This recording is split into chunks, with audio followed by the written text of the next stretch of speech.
We want to start right away with the weather tonight to give you the latest information about this wind. Let's get straight to meteorologist Thomas Patrick tonight. Thomas, is the worst of the wind now behind us? Yeah, that worst of the wind occurred at around 5 to 6 o'clock earlier today, right at the point of attack of a cold front that was moving through. But it is still pretty windy outside tonight. So update from the National Weather Service is that the high wind warnings have been allowed to expire, but wind advisories now extended until midnight as we still deal with generally 40 to 45 mile per hour winds for a couple more hours here. A lot of the strongest wind gusts in that 50 mile per hour range, and we did get reports upwards of 60 miles per hour, which is considered on the severe side. This is what did a lot of damage in terms of tree damage and power line damage across the region. Wind gusts of 72 miles per hour in Athol, Idaho, with 63 mile per hour wind gusts experienced in Pullman, Washington. So quite windy out there for earlier today. But the worst is behind us. That front is well off to the east, but those windy conditions will stay in that 30 to 40 mile per hour range all the way until tomorrow morning. Thankfully, it shouldn't be as damaging. The power outages should lessen into the night, thankfully, but we will be dealing with a much colder day along with the winds come tomorrow. So we're tracking all of that in your week ahead. I'll talk to you a little bit later in the broadcast. Thank you, Thomas. Well, taking a look now at our current power outages across the inland Northwest. We'll start with Northern Lights. They're reporting about 7,000 people in the dark at this hour. Most of the outages we're seeing right there are in northern Idaho, as you can see. All right, switching now to Avista. Right now, they are reporting more than 18,000 customers without power right now. Those outages are scattered both across Washington and North Idaho right now. Okay, now to Kootenai Electric. More than 3,000 customers are without power there. Those outages are scattered from Post Falls up to Athol. And let's take a look at Inland Power right now. About 3,000 customers without power for them. The majority of their outages are in Stevens and Bonner counties tonight. Well, this evening our crews tracked down some of the damage left in the wake of the windstorm on the South Hill. A tree fell on Bernard Street and blocked traffic for about a half an hour before crews got it cleaned up. That tree nearly hit a car parked on the street. The Spokane Fire Department and city crews, as you can see, responded and blocked off the area until that tree could be cleared from the road. Now, we talked to the owner of the car who described the moment he realized that tree in his front yard had uprooted.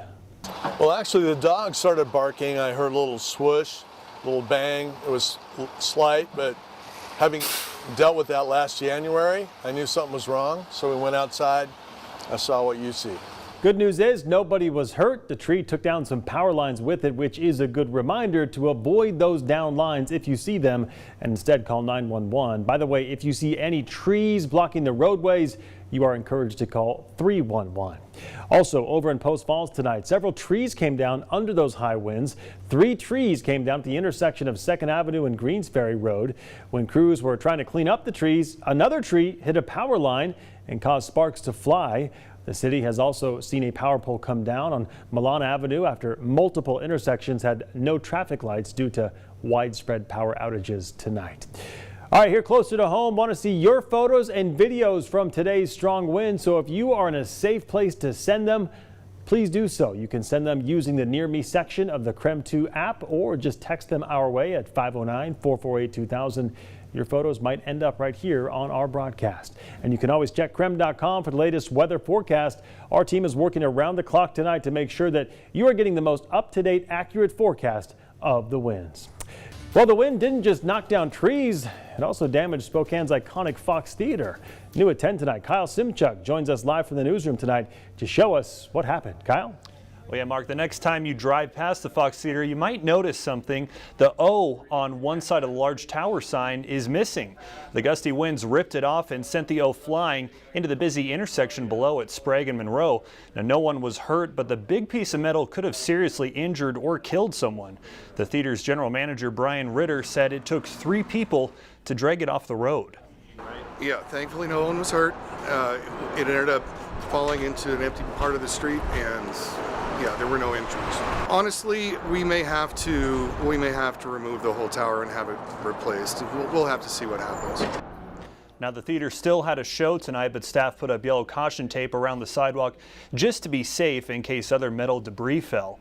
Now, the Fox Theater was built in 1931 during the dark days of the Depression. It featured the most advanced movie technology of the day and was the first air-conditioned building in Spokane. The sign damaged this evening is not the original one. This tower was installed in 2007. Mark. Al, thank you very much. And take a look at this video tonight. Our own Travis Green was out in Sandpoint. Well, this is not the video, but he was out in Sandpoint watching the Bulldogs at one of their practices before the upcoming state championship game. Okay, here we go. As you can see, the conditions were rainy and windy over in Sandpoint as well. Imagine practicing in those conditions tonight.